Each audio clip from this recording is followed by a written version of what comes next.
Good morning everyone. बच्चों, हिंदी में हम लास्ट चैप्टर के ऊपर आए हैं, है ना। लास्ट जो हमारा चैप्टर है 18 उपभोक्ता संरक्षण। तो बच्चों, पहले तो उपभोक्ता क्या है? What is meaning of the upbhokta? Yes Prachi. Customer, very good. और संरक्षण, संरक्षण क्या है? यानी कि उसका बचाव, बराबर है भाई। कस्टमर का बचाव कैसे होता है, समझे आप? तो भाई हम लोग सभी कस्टमर ही है। हम लोग कुछ ना कुछ खरीदने के लिए तो दुकान पे जाते हैं, बराबर। तो हम लोग कस्टमर हुए। बहुत बार ऐसा हुआ है कि भाई कस्टमर को उल्लू बनाया जाता है। बहुत सारे दुकान वाले ऐसे होते हैं, बुरी दानत वाले, जो कस्टमर को उल्लू बनाते हैं, बराबर। मेजोरिटी तो दुकानदार अच्छे ही है। 100 में से 5 to 10% कस्टमर दुकान वाले ऐसे हैं कि भाई उल्लू बनाने के लिए सोचते हैं कि भाई कस्टमर को उल्लू बनाओ और ज्यादा पैसा उसके पास ले लो। तो बच्चों, कस्टमर को उल्लू नहीं बनाया जाए, कस्टमर को सर्विस मिले, कस्टमर को संतोष हो, कस्टमर को न्याय मिले, इसके लिए एक कानून बनाया गया है, बराबर। यह पार्ट में हम लोग यही देखने वाले हैं कि भाई हम लोगों को कोई उल्लू बनाना नहीं चाहिए, क्योंकि हमारे पास जो पैसे वो मेहनत से आते हैं, है ना। हमने किसी को हमको किसी ने पैसे दिए, ये लो 1 करोड़ 2 करोड़ आप एंजॉय करो, नहीं दिए। हमारे पास जो आते हैं पैसे वो मेहनत से आते हैं। आपके मम्मी पापा, आपके जो पेरेंट्स हो, पूरे दिन कितनी मेहनत करते हैं, उसके बाद पैसे घर में आते हैं। तो हमारा पैसा ऐसे क्यों बर्बाद हम करें, बराबर। हमें कोई भी उल्लू नहीं बना सकता, लेकिन उसके पहले सारी जानकारी हमारे पास रहनी चाहिए कि भाई क्या कानून है, कैसे हमें जीना है, कैसे हमें सभी चीज खरीदनी है। दूसरी बात, कोई भी चीज हम खरीदते हैं ना, तो उसके पहले हमें वो चीज के बारे में संपूर्ण जानकारी होनी चाहिए। सब कुछ होना चाहिए। समझो कि भाई हम मोबाइल लेने के लिए जा रहे हैं, तो वो मोबाइल अगर दुकानदार ने हमको बोला कि 15,000 में उसकी कीमत है, तो हमें क्या करना है, गूगल में सर्च मार के देख लेना है कि भाई उसकी कीमत 15,000 ही है या फिर ऊपर नीचे कुछ भी हो सकता है। अगर गूगल ने हमको दिखाया कि भाई ये तो 10,000 की ही है, तो हम दुकानदार को आर्गुमेंट कर सकते हैं और उसके पास वही चीज हम 10,000 में भी ले सकते हैं। कोई भी चीज हम खरीदते हैं तो पहले उसका बिल हमारे पास होना चाहिए। अगर हमारे पास बिल रहेगा तो हमको कोई भी उल्लू नहीं बना सकता, समझे। अगर दुकानदार ने हमको उल्लू बनाया है और हमारे पास बिल है, तो हम दुकानदार के साथ फाइट कर सकते हैं। फाइट यानी कि हमें लड़ना नहीं है, लेकिन हम कानून का सहारा लेके उसको हम जेल में भी बिठा सकते हैं और कानून हमारे पक्ष में रहेगा, क्योंकि हमारे पास बिल है।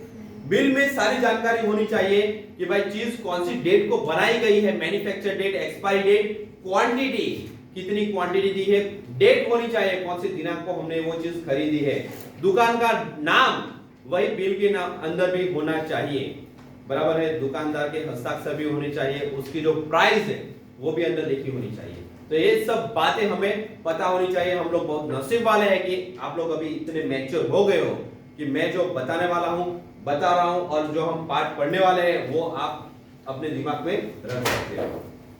चलो आगे बढ़ते हैं। आपको मेरी स्टाइल पता ही है कि भाई जो प्रकार है उसका नाम हम बाजू में लिखते हैं। तो प्रकार है ज्ञानवर्धक लेख, आपको यहाँ पे लिखना है ज्ञानवर्धक लेख। इसके जो राइटर है वो हमें दिए नहीं है, तो प्रकार आपको याद रखना है ज्ञानवर्धक लेख। पाठ परिचय लिखते हैं पहले कि प्रस्तुत निबंध। बच्चों, निबंध के नीचे आपको अंडरलाइन करना है, ये निबंध शब्द के नीचे। क्यों? तो पाठ का प्रकार ऊपर दिया है हमें ज्ञानवर्धक लेख, नीचे दिया है निबंध। तो शायद ऐसा क्वेश्चन भी आ जाए कि उपभोक्ता संरक्षण पाठ का प्रकार क्या है। 3 ऑप्शन दिए हैं, एक है ज्ञानवर्धक लेख, दूसरा है निबंध, तीसरा है अबोव बोथ या गिवन बोथ। तो आंसर क्या आएगा? अबोव बोथ या गिवन बोथ, समझे। चलो आगे बढ़ते हैं। प्रस्तुत निबंध एक आम उपभोक्ता के अधिकार एवं उसके सहायक उपायों पर आधारित है। प्रत्येक जागरूक व्यक्ति के लिए इन जानकारियों का होना अति आवश्यक है। मैंने आपको बोला ना कि भाई हम लोग कोई भी चीज खरीदने के लिए जाते हैं तो पहले हमारे पास उसकी जानकारी रहनी चाहिए, उसके बाद हमें वो चीज खरीदने के लिए जाना है और बिल हमें अवश्य लेना है। अभी यहाँ पे एक नाम आया है जो फर्स्ट कैरेक्टर है रजनी, तो रजनी के नीचे आपको अंडरलाइन करना है कि भाई रजनी हमारा पहला कैरेक्टर है, रजनीकांत नहीं। रजनी बाजार से लौटते हुए बड़े गुस्से में लग रही थी। एक तो रजनी बाजार से आ रही थी और वो भी गुस्से में, तो उसके साथ तो कुछ ना कुछ तो हुआ था। वह अपने आप से बड़बड़ाती हुई जा रही थी कि सुधा हंसते हुए उसके सामने आ गई। सुधा के नीचे अंडरलाइन करना है, Sudha is the second character in our lesson. Rajni चौंक गई। अगर हम लोग जा रहे हैं, अचानक सामने से कोई आ जाए तो भाई कोई भी चौंक सकता है। फिर आपसी कुशल क्षेम का आदान प्रदान हुआ, जैसे कि हम लोग मिलते, हाय कैसे हो, घर पे सब कैसे है, तभी तो ठीक है ना, वो सब वगैरह वगैरह खत्म हुआ। इसके बाद सुधा ने रजनी से पूछा, क्या बात है रजनी, तुम कुछ परेशान लग रही हो। अगर कोई भी इंसान जब परेशान होता है ना, तो उसके फेस से ही मालूम हो जाता है कि कुछ ना कुछ तो उसके साथ हुआ है। इतना सुनते ही रजनी फट पड़ी, यानी कि बोलना शुरू। अरे क्या बताऊं, चारों तरफ अंधेर मचा है।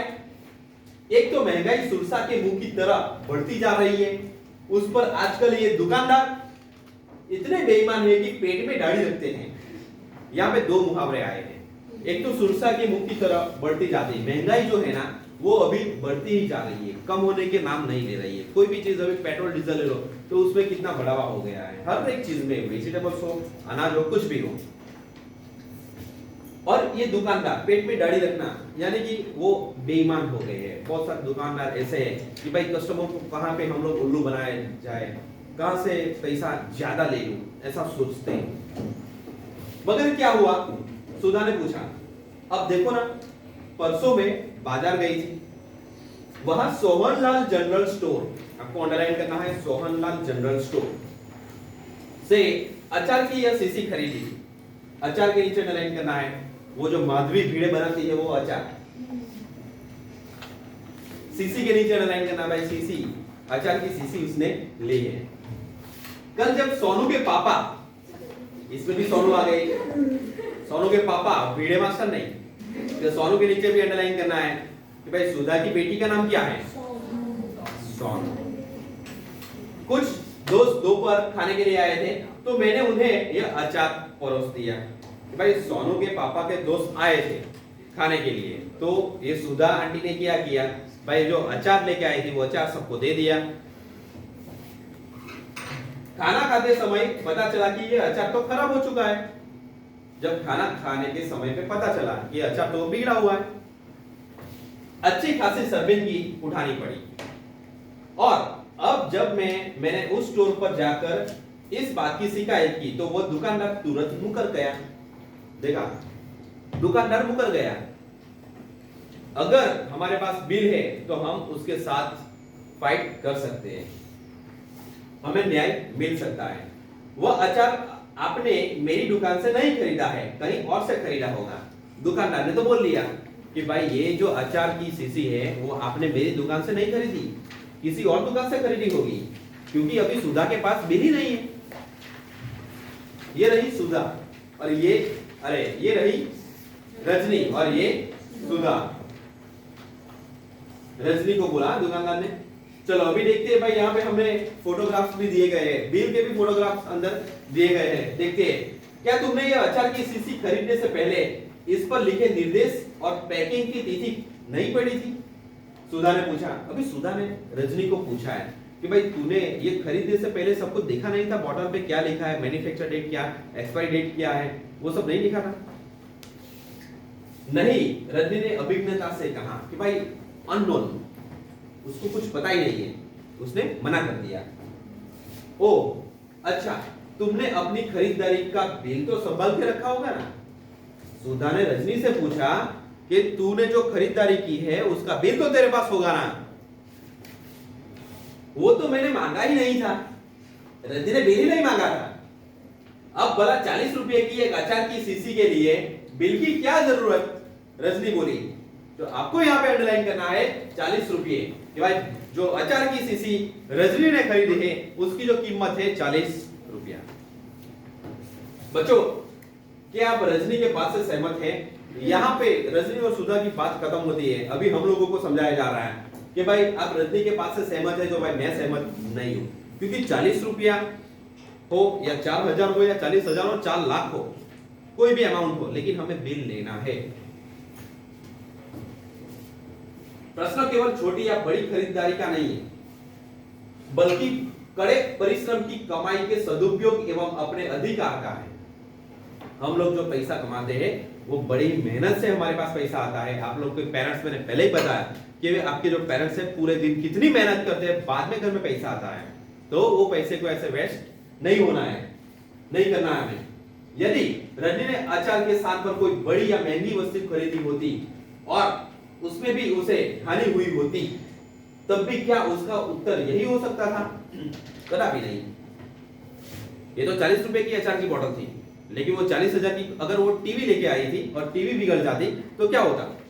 उसके पास तो बिल ही नहीं है, उसने बिल ही नहीं मांगा है। हमें बिल मांगना है, फिर वो चीज 40 रुपए की हो, 4,000 की हो, 40,000 की हो या 4 लाख की हो। वास्तव में रजनी जैसी चूक हम में से अधिकतर लोग करते रहते हैं। केवल कुछ सामान्य सी जानकारी और जागरूकता हमें ऐसी छोटी बड़ी हानियों से बचा सकती है। आइए जानते हैं ऐसी ही छोटी छोटी लेकिन बड़े महत्व की बातों के बारे में जो हमें जागरूक बनाती है। तो आज हमें एक छोटी छोटी बातें, लेकिन ये बड़ी महत्व की बातें है, बड़ी इंपॉर्टेंस है, तो उसके बारे में हमें आज जानना है। सारी जागरूकता खरीदारी के समय ही दिखाने की आवश्यकता नहीं होती है, बल्कि कुछ खरीदारी से पहले भी वांछित है। मैंने पहले ही आपको बोला कि सभी जो जागरूकता यानी कि सतर्कता हमें पहले, जब हम खरीदने के लिए जाते हैं उसके पहले हमें रखनी है। मैंने मोबाइल का एग्जांपल दिया कि भाई अगर हमें यह मोबाइल लेना है तो पहले 2-3 जगह पे क्रॉस चेक करो कि इतनी ये जो मोबाइल है उसकी प्राइस क्या है। अगर 10,000 है तो उसकी 10,000 ही हमें देना है।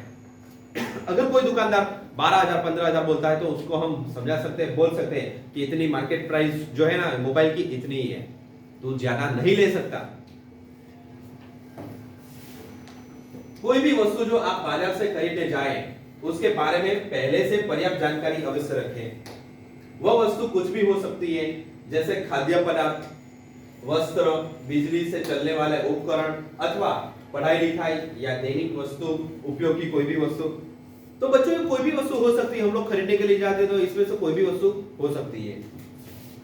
इसका लाभ यह होगा कि दुकानदार न तो आपको इससे मिलते जुलते नाम अथवा पहचान वाली वस्तु देकर ठग पाएंगे और न ही अधिक मूल्य वसूल कर सकेंगे। हमें जो चाहिए वही हमें मिलेगा अगर हमारे पास संपूर्ण जानकारी है। तो अगर हमारे पास माहिती नहीं है, जानकारी नहीं है, तो दुकानदार हमें कोई लो क्वालिटी वाले भी प्रोडक्ट हमें दे सकता है और उसका दाम भी वो ज्यादा ले सकता है। तो बच्चों टोटल हमें 4 पेजेस दिया है लेसन में। आज के पीरियड में हमने 2 पेजेस देखे, अभी नेक्स्ट पीरियड में बाकी के 2 पेजेस हम देखेंगे। और आज आपका जो होमवर्क है वो नोटबुक में आपको मूल्य, शब्दार्थ और मुहावरे आपको 1 टाइम नोटबुक में अच्छी राइटिंग से लिखने हैं और लर्न करने हैं। ओके बच्चों, मिलते हैं नेक्स्ट वीडियो में। Tata bye bye, see you.